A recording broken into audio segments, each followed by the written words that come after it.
When I begin working on a painting like this, I always reference a completed image, but I don't copy it literally. I try to get a feel for the mood. First, I take a B2 pencil and lightly outline the general silhouette of the figure. I start with the head. I draw an oval, slightly tilted, to immediately establish the character's dynamism and personality. Then I draw a vertical line of facial symmetry and add guidelines for the eyes, nose, and mouth. After that, I move on to the body, defining the shoulder line, the position of the arms, and the general silhouette of the clothing. It's crucial to apply light pressure to the pencil so the lines remain flexible and can be easily corrected with an eraser. Gradually, I refine the shape of the hair. It plays a key role here, so I immediately give it movement, as if gently blown by the wind. I use the eraser not only for corrections, but also to lighten the lines so the sketch doesn't look overloaded. Finally, I add details. The eyes, the smile, the flower in the hand, the folds of the clothing. At this stage, I can already see the character's personality light, lively, and a little playful.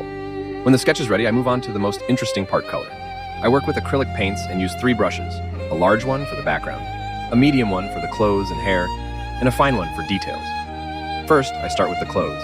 This helps establish the basis of the color composition. I choose a rich green for the main part and a bright red for the sleeves and collar. With a medium brush, I fill in large areas, not trying to create a perfectly even layer right away. On the contrary, I leave a slight texture in the brush strokes. This adds liveliness. Then I darken the folds a little, adding depth. Next, I move on to the hair. This is one of the most expressive parts. I take a bright pink-red color and apply it with loose, slightly chaotic brushstrokes to convey movement. Then I add darker lines with a fine brush to emphasize the strands and give volume. The hair seems to live in the painting. It's important to preserve this. After that, I work on the face. This requires precision. I leave the skin light, almost white with subtle shadows. I make the eyes bright blue to create a contrast with the hair.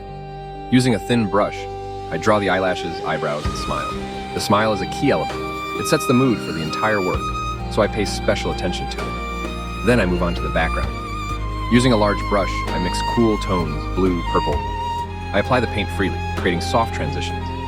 The background shouldn't distract, but should enhance the character. I add a few chaotic brushstrokes and spots to create atmosphere. Finally, I work on the small details. These include jewelry, lines on the clothing, the flower, and falling petals. Using a thin brush, I enhance the contours, adding accents and contrast. Sometimes I return to individual areas to emphasize light or shadow. Ultimately, the entire work comes together to form a unified image, bright, emotional, and slightly stylized. Critical assessment of the painting. Now honestly, as an artist, what turned out well? Very strong color contrast, green plus red plus pink. The work immediately catches the eye. The facial expression is lively. There is character and emotion. The hair is dynamic, the movement is conveyed well, the overall style is cohesive, the author's hand is felt. What could be improved? The anatomy of the hands is a bit simplified. The shape of the hands could be worked out. The face is a bit flat. There are not enough soft shadows for volume. The clothing could have more depth, light, shadow. The contours are too sharp in places. The thickness of the lines could be varied. What could be added? Subtle highlights on the hair to enhance volume.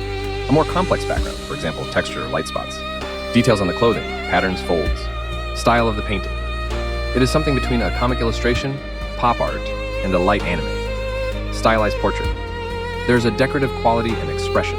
Who might like it? Lovers of bright contemporary art. Those who appreciate illustrations with character. Suitable for posters, covers, and social media. Suitable for a young audience, and those who appreciate creativity and emotion.